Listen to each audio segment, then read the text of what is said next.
واجب الاحترام حاضرین و ناظرین کرام، گزشتہ جمعہ کی گفتگو میں آغاز کیا تھا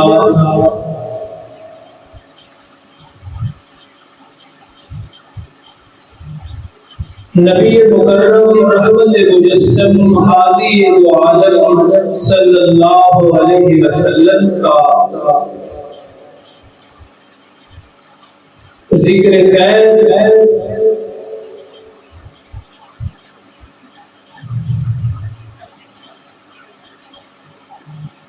اور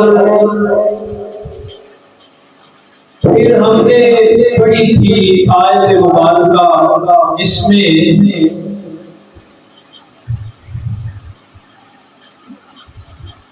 آقا علیہ الصلوۃ والتسلیم کی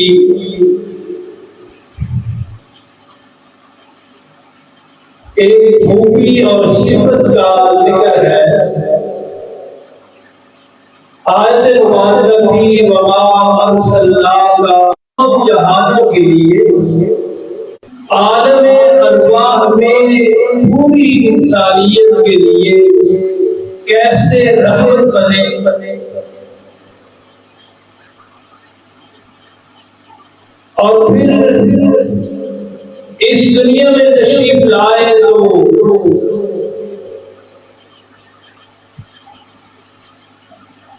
دنیا کے ہر انسان کے لیے آپ رحمت بنے۔ اس کا تفصیلی تذکرہ ابھی ہونا ہے۔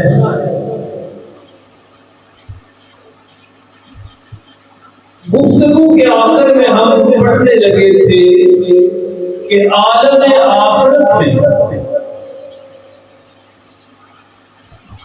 ہمارے نبی صلی اللہ علیہ وسلم کس طرح رحمت بنیں گے سارے انسانوں کے۔ وقت کم تھا، تذکرہ ادھورا رہ گیا، اسی کو آگے آج ہم پڑھیں گے۔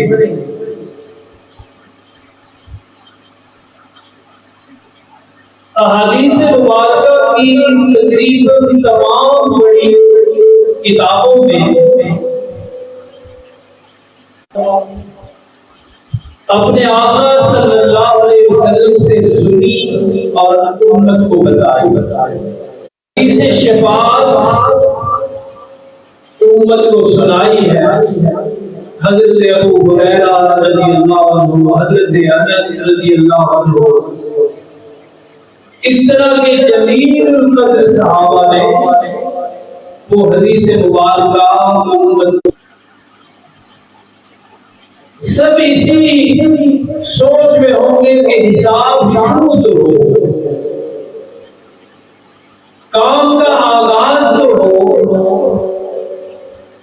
جن خوش نصیبوں نے جنت پہ جانا ہے وہ تو اس پریشان کن صورتحال سے نکلیں، اور جن بد نصیبوں میں جہنم میں جانا ہے ان کا بھی فیصلہ ہو۔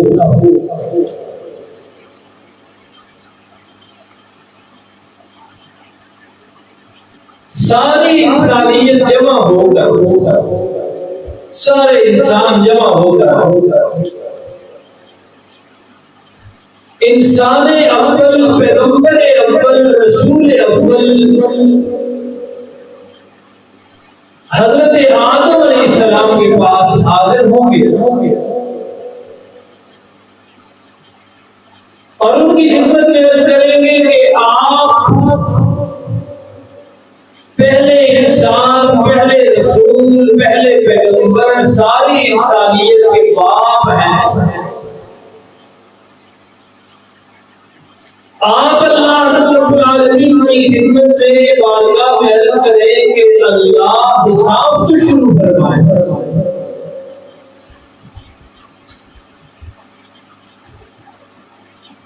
حدیث مبارکہ میں آیا ہے کہ حضرت آدم علیہ السلام انسانوں سے کہیں گے کہ لوگوں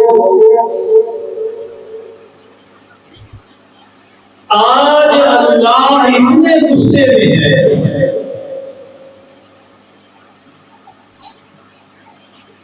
کہ نہ ہی اس سے پہلے اتنا غصہ اللہ کو آیا ہے، وَلَن يَغْضِبَ، اور نہ ہی آج کے بعد اللہ کو اتنا سخت غصہ آئے گا۔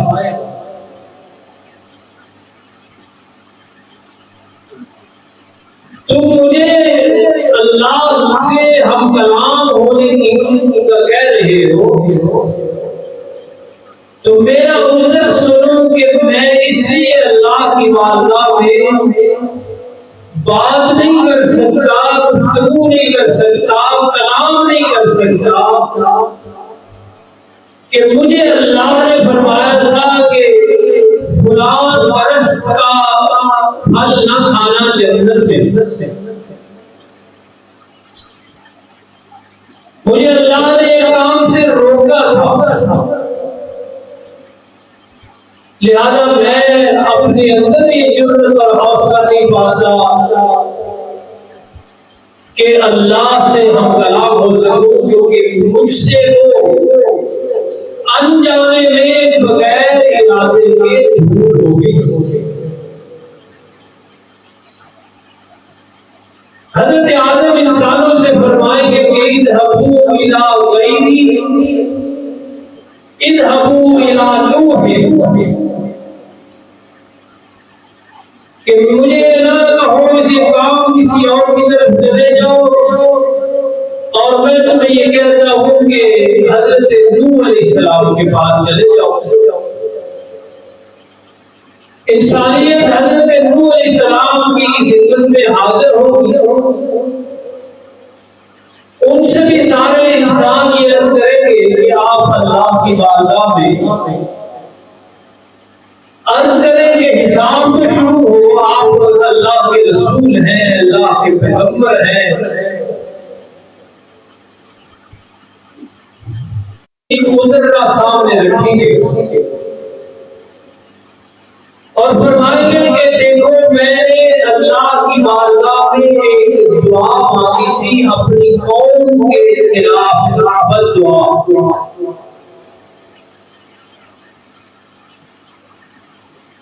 کی سمجھ جائیں گی، لا یلد الا فاجرا کفارا،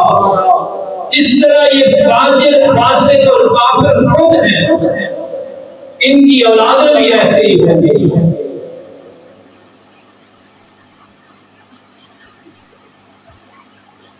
لہذا انہیں تباہ کر برباد کر دے، ان کا نام و نشان مٹا دے سفید ہستی سے۔ واقعہ آپ حضرات نے سنا، طوفان نوح آیا، کشتی میں جو سوار تھے انسان یا جانور، قرآن حکیم کہتا ہے کہ ان کے سوا دنیا میں کچھ بھی نہ بچا۔ تو اس دعا کی طرف اشارہ کر کے حضرت نوح علیہ السلام بھی انسانوں سے کہیں گے کہ اللہ آج اتنے ناراض ہیں، اتنا غصے میں ہے کہ لم یغضب قبلہ، اس سے پہلے اتنا غصہ اللہ کو نہیں آیا، وَلَن یغضب، اور نہ آج کے بعد اللہ کو اتنا شدید غصہ آئے گا۔ اپنا عذر سامنے رکھ کے حضرت نوح علیہ السلام بھی وہی الفاظ ارشاد فرمائیں گے کہ اذهبوا الى غیری، اذهبوا الى موسیٰ، اذهبوا الى ابراہیم، کہ میں تو یہ تمہارا کام نہیں کر سکتا، میرے اندر ہمت حوصلہ نہیں اللہ کی بارگاہ میں بات کرنے کا، میرے علاوہ کسی اور کے پاس چلے جاؤ، رہنمائی میں کر دیتا ہوں کہ اذهبوا الى ابراہیم، کہ حضرت ابراہیم علیہ السلام کے پاس چلے جاؤ، ان سے جا کے عرض کرو، وہ اللہ کی بارگاہ میں عرض کریں۔ سارے انسان حضرت ابراہیم علیہ السلام کے پاس ان سے بھی یہی خوبیاں ذکر کریں گے کہ آپ اللہ کے رسول ہیں، آپ حضرت ابراہیم اللہ کے خلیل ہیں، آپ کو اللہ نے خلیل بنایا ہے اپنا۔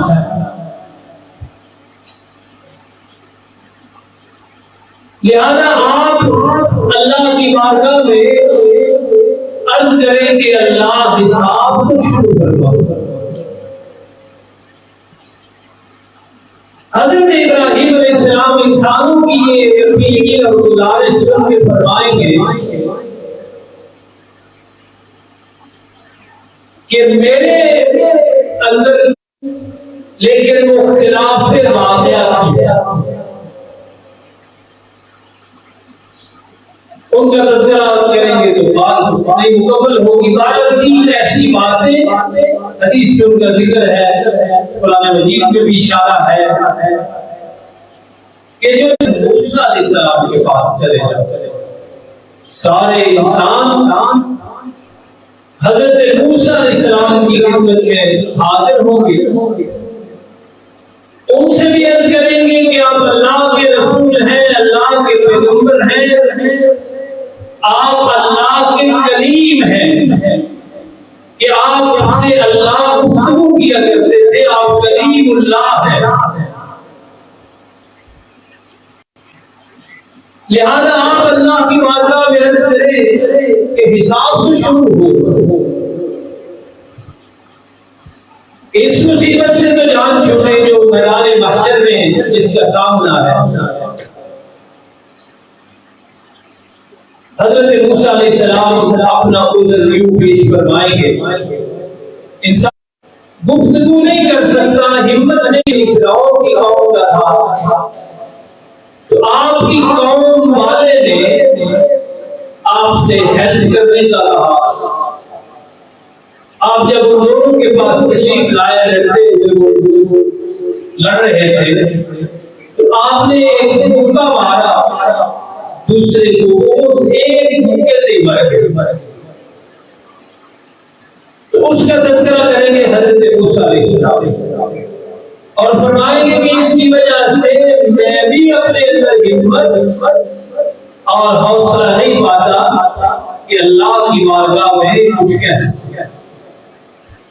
اور کوئی لفظ بھی چاہتا ہوگا، ہاں اذهبوا الى غیری اذهبوا الى عیسیٰ، مجھے نہ کہو کسی اور کے پاس چلے جاؤ، اور رہنمائی میں کر دیتا ہوں کہ حضرت عیسیٰ علیہ السلام کے پاس چلے۔ سارے انسان بڑی گزارش اللہ کی بارگاہ میں رکھتے ہیں۔ جس کتاب سے میں پڑھ رہا ہوں وہاں یہ ہے کہ بلم یذکر ذنبا، کہ انہوں نے حضرت عیسیٰ علیہ السلام نے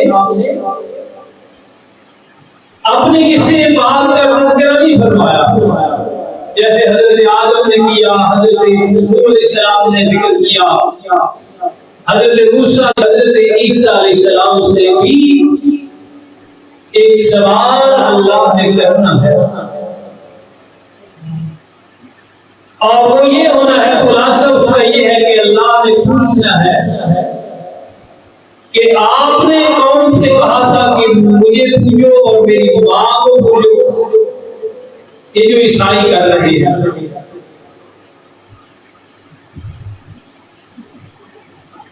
تو حضرت عیسیٰ علیہ السلام بھی ساری انسانیت کی گزارش یہ فرما کے ڈال دیں گے کہ اذهبوا الى غیری،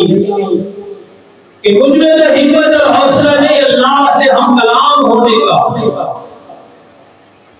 ہاں کسی اور کی طرف چلے جاؤ اور رہنمائی میں کر دیتا ہوں کہ اذهبوا الى محمد صلی اللہ علیہ وسلم۔ ساری انسانیت، سارے انسانوں کے فخر، ساری انسانیت کے سردار اول و آخر کے سردار جناب محمد رسول اللہ صلی اللہ علیہ وسلم کی خدمت میں حاضر ہوں گے اور آگے عرض کریں گے، اسی طرح آپ کی صفات کا تذکرہ کریں گے اور ایک صفت کا خاص طور پہ آپ ذہن میں رکھیے گا۔ انسان آپ کی خدمت میں عرض کریں گے کہ آپ اللہ کے حبیب ہیں، آپ اللہ کے رسول ہیں، اور یہ والی صفت آپ نے بطور حوالہ، بطور دلیل، بطور ثبوت یاد رکھنی ہے کہ اول و آخر سارے انسان اللہ کے نبی کی بارگاہ میں عرض کریں گے کہ آپ خاتم الانبیاء ہیں۔ یہ ختم نبوت اس طرح کا موضوع ذکر ہونا ہے اور ساری انسانیت کہے گی کہ آپ خاتم الانبیاء، لہذا آپ اللہ کی بارگاہ میں ہماری اپیل اور ہماری گزارش رکھیں، لیکن کوئی بھی اللہ کی بارگاہ